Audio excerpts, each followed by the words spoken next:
The existence here of this great hospital and medical complex is a long overdue recognition of the fact that the centre of Sydney's population, at least half of Greater Sydney's 3 million, lies in the west. Westmead's a triumph for the people who built it, and it's an honour for me to take part in these historic proceedings, and it's a matter, I think, of national significance that we're here today to join in the official opening of the Westmead Centre, which I now officially do.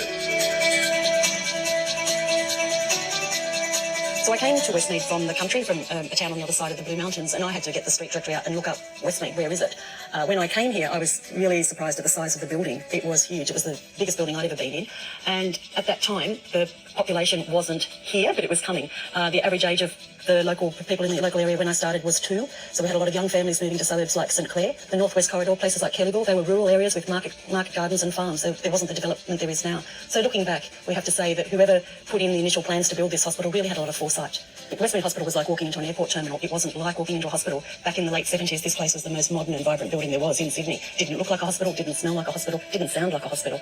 I started my training here in 1980, and Westmead Hospital was a new hospital, and it started the way it meant to continue, with a really strong focus on clinical care, teaching and education for nursing and medical staff and allied health, and also was establishing really strong ties with the universities at the time. I've been really lucky to have had such a diverse nursing career in an organisation that's been a learning organisation and an organisation that's grown. And the thing that's kept me here is the people. The people at Westmead are the heart of the organisation. So the concrete structure of this building is still the same as it was on the day it was built. And if we build onto it, we've changed what we do within the grid, but nothing else has changed. And you can see it all around you. As you walk around the hospital, you can see the 2 pillars running down, and I can tell you they're 40 square metres of space within that grid. It hasn't changed one iota. What we do has changed. How many people are in it? Each of those grids, their offices, or their x-rays, or their operating theatres, or their wards. They may have 4 beds in, or they may have 2 lots of 2 beds, or they may have 2 lots of 1 bed. Different purposes, but the actual structure hasn't changed at all. It's an astonishing place, astonishing building. We were actually a racetrack just before the hospital started, but it was a showground from the late 1850s. We were started from scratch. We were the first purpose-built university teaching hospital in New South Wales since Prince Alfred in 1860. And that's why we became so prominent so quickly. Everything was light and bright. The sun penetrated right into the wards. I never worked in a hospital where you didn't have to switch the lights on right in the middle of the day. We had all these colours in the 1970s, the greens, bright greens, and the oranges and the yellows. The building itself, the architects and the designers of the day were really impressed with the building. They laid it out in a grid work, and you could see maybe the background coming from, say, a military design. That's why we've got A, B, C and D blocks, but keeping it simple. But over the years, we've now become a bit more of a warren, sandwiching in the intensive care unit, the maternity services, consolidating that at the front of the hospital. It's now an evolving sort of place, and keeping track of the changes has been interesting too, as departments move around the hospital with new floor spaces being opened. I started working at Westmead in 1984, so that's a while ago now, and a lot of things have changed since then. But I think one of the most significant would have been the way, for nurses, the way nursing training has changed. We've gone from hospital to universities, and we had an amazing culture then. We had hats, we had uniform checks, we had people looking at us from balconies to make sure that we hadn't left a minute before our end time. We would get called back, we'd get lines as punishment if we did the wrong thing. So there have been some huge changes. But obviously our uniforms have changed. We now have outfits like this, but we used to have hats that we would starch, and we would occasionally wash more often than we told them we did.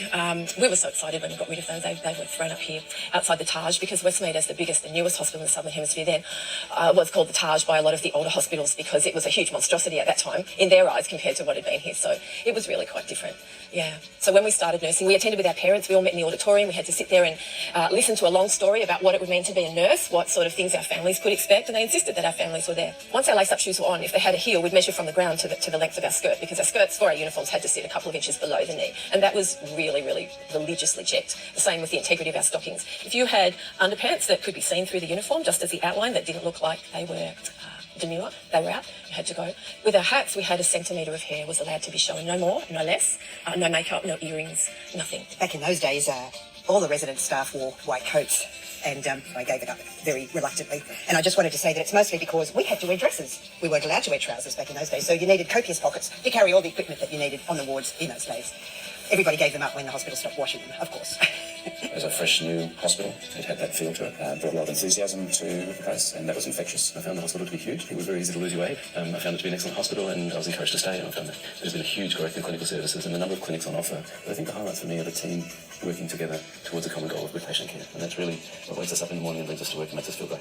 It's been a wonderful opportunity. I've loved Westmead. I never expected to come back. I did my final year of training, and then I came back 4 years later as a consultant, having worked as a consultant in Europe, and it was just a great opportunity, and one of which I guess I've never regretted and always appreciated. And so I feel very much part of Westmead now. It's a very friendly environment. My happiest place, I have to say, is in the operating theatre, and so I love being there, and I love the staff, the nurses in particular, and so it's that sort of friendly environment that welcomes you back. And that's what I love about Westmead. Mentors, Peter Castelli and Miles Little, ensured that every department head was a researcher, which is quite unusual and one of the attractions to come to Westmead Hospital.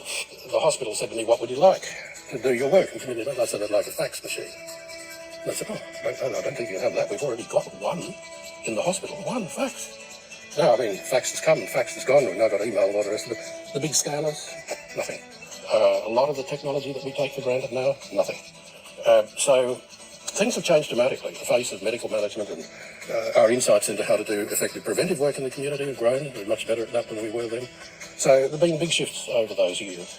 I'm the director of the Westmead Breast Cancer Institute. Of my first day as an intern, I shall never forget. There's very, very long corridors, B4A, C5C, C5A, walking up and down those corridors and doing the long 24-hour shifts. Yeah, there's some fairly fond memories. It took a group of people with high levels of dedication to come together as a team to build this cancer service now. And it is now my responsibility as director of that service to keep it going and keep their vision alive and to take it to the next level. So breast cancer has really come leaps and bounds. We went from a time when we didn't have a consolidated breast cancer service and mortality rates were higher than the rest of New South Wales for breast cancer, and now where we have one of the best survival rates from breast cancer, the best treatment, the latest research.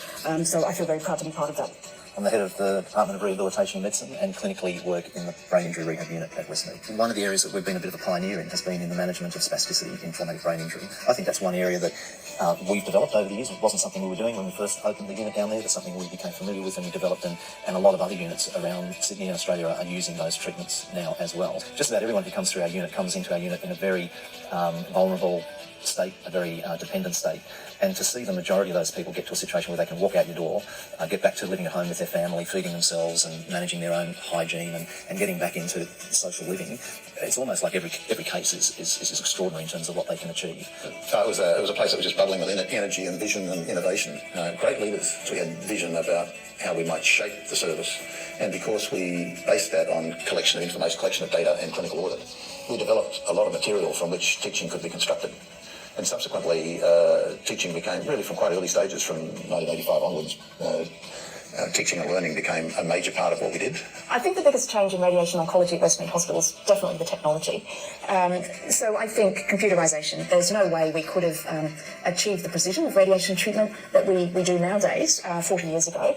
What hasn't changed in 40 years is the focus we have on our patient care and in our training and education programs, along with research, which were embedded into radiation oncology at Westmead right from the day one. Westmead used to be a retro colour, so we had the greens and the oranges and the golds, and they were really quite nasty.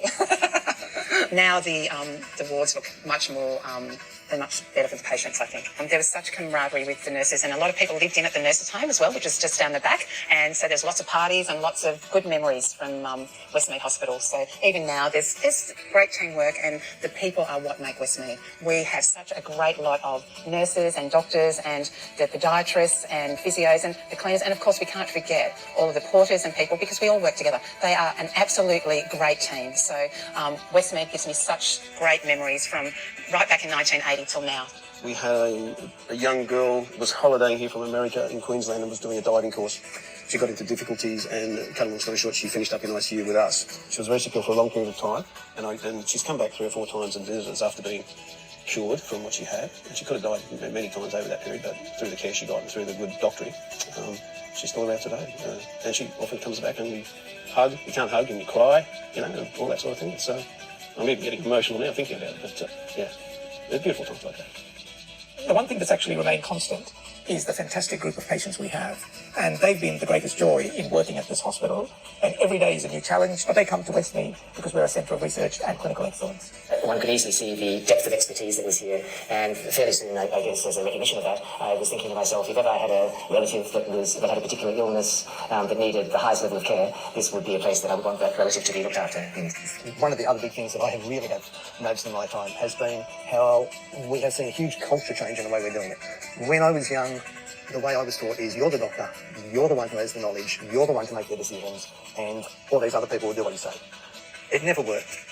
Now there's been this huge culture change in patient care, and basically the way we run things is, as a doctor, I've got a lot to offer, but so do the physiotherapists, so do the nurses, so do the occupational therapists, and as a team, we work out what we're doing for patients. It is so much better way of doing business. I'm the manager of the library here at Westmead Hospital. I've been here since early 1986, and certainly over that period there's been major changes both for the library as well as the hospital as a whole. When I first started, we kind of had one computer in the library that used to let us dial up to the National Library to do searches for everybody. These days, we have computers everywhere, Wi-Fi, all of those kind of things to help people with it. In the past, the librarians used to have to do all the database searching for everybody. We used to have to do special courses to be able to do that for people.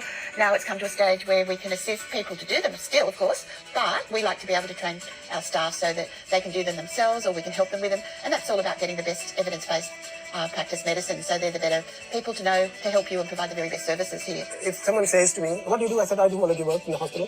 They say, oh, that's very good. You're doing something for the people. I said, that is only one part of it. I'm doing for myself. Because let's look at me if I wasn't doing this. What would I be doing, honestly? I have to find out something, but I don't think anything will be as interesting as this. When I first started in 1985, the pharmacy department was in its infancy. The director of pharmacy actually started at Westmead before the hospital opened in 1978, and he designed the department, and it was cutting edge for its day. When I came in 1985, there were no computers, no mobile phones, and that probably, if you ask me, one big game changer for hospital pharmacy was the advent of computers.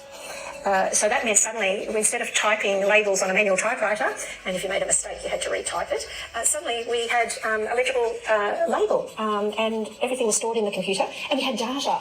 And that was a massive game changer for us, because suddenly we had a dispensing record on our patients, so we could see what they had had before, and we had that legibility as well. And we were able to use computers for inventory management, and also to look at how drugs were being used in the hospital and how we could improve on that. To get the prescriptions down to pharmacy, we have what we call a yellow copy, which we take out of the medication chart, and we cite the medication copy in the wards, and then what we used to do was send it through the lamps and tube system and so on. And so sometimes we had to go and search for the tube with all the prescriptions in it so that we could get them dispensed. I virtually started working here in October 1978. Made up the beds in the first ward, B3A, so we could expect the first patient, who was Queenie Murray. During that time, there were 7 resident doctors appointed to work at Westmead, and they were actually called the Magnificent 7. So, yes, it was quite a good time because having only 7 doctors, and we've got all nurses, 100 nurses in the hospital, and that's how it all started. A lot of changes that have happened. First of all, the green carpet in the cafeteria is gone. We used to hold a lot of parties down there, especially in the special functions room previously, when we held our Christmas celebrations. We used to get free ham, turkey, roast pork for Christmas. We don't get that now, but anyway, signs of times. The first coffee shop was opened, right? That was 1988. Darcy Cafe. I won a $50 voucher for naming that cafe. Wow. Anyway, that was good. And we were able to smoke in the wards, and now that's a big no-no, thank goodness. Yes, so a lot has changed. I worked in the orderly department when I started here back in 1989. 29 years ago, in 2 weeks' time, I was actually a wards man. I was the first permanent wards woman to become a wardsman in the wards, and then now, 30 years down almost, they've got heaps of women employed in my position. So we're called actually, first it was wards persons, but now we've joined the porters. So we're in with the porters and they call us orderlies. Yeah, I've been associated with Westmead Hospital now for close to 40 years. I think I've seen most of the areas of the hospital. I have worked as an administrator, I've worked as a consultant, I've had children born here, I've had a child die here. I've had a wife who's had treatment and palliative care. I have been a patient here myself, and I think it's the most amazing place that I've ever come across as far as hospitals are concerned, the level of ability of the people who work here, and I've been very proud to be part of the entire 40-year process. ever since Westmead Hospital opened, it was the centre, well, people perceived as a centre of excellence, and it tended to be like a magnet. All patients wanted to come to Westmead or the Westmead Kids Hospital when it opened up next door. You have in New South Wales, are so lucky. There's nowhere else in the country they have this kind of being able to work in a big teaching hospital like this. So that's great for our undergraduates.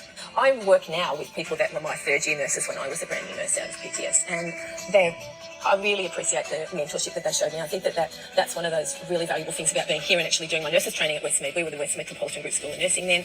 We travelled across other hospitals, but we were, in essence, a family. We grew up together across a number of years, and people tended to stay here. But they were really great foundations. They made us be the kind of nurses you want to have looking after you, just that thoroughness. And I learned an enormous amount. But I still bump into colleagues now that I've known since I was 17. And I'm proud to be associated with them. I'm proud of their achievements. We've gone on between all of us that I've known in that time to do many different things. Some people are directors of nursing in other places. Some people are researchers. Some are remaining clinicians at the bedside, really committed to this amazing care. But I've learnt so much from all those people, and this really was a wonderful place to grow up, because I did grow up here, and to learn from all these people, to be part of an extended Westmead family was fabulous. Before the time of applications of the communication director's application on the internet, we had the red communications directory. This is where you had to go to find anybody's extension number, anybody's page number. The part that was really tricky was the Institute of Clinical Pathology and Medical Research. Who would know which lab you had to ring, etc. So it had its own little section in the book. So these books were like Bibles, and if anybody lost the red book, big trouble. So Westmead Hospital Community Health Services, this is the version from 2013, but believe me, they were there a lot longer than that.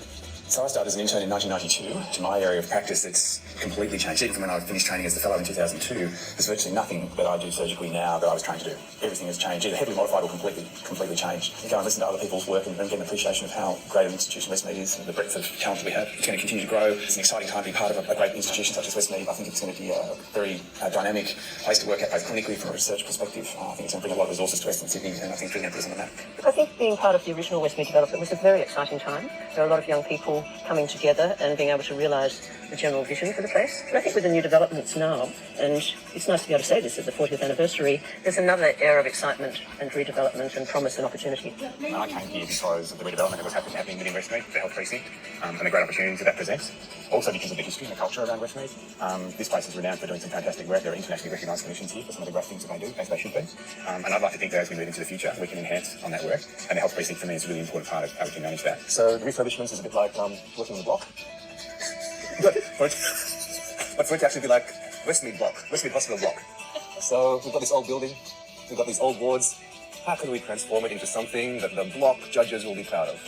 Yeah, so that's probably what the refurbishment is all about. To transform something that's old into something that looks new and functional, to be functional for the patient's needs, and to allow us to facilitate a patient-centered care approach and new models of care. I think Westmead Hospital is central to the entire precinct. It's basically the bit that connects the precinct together, and the future Westmead Hospital will be no different.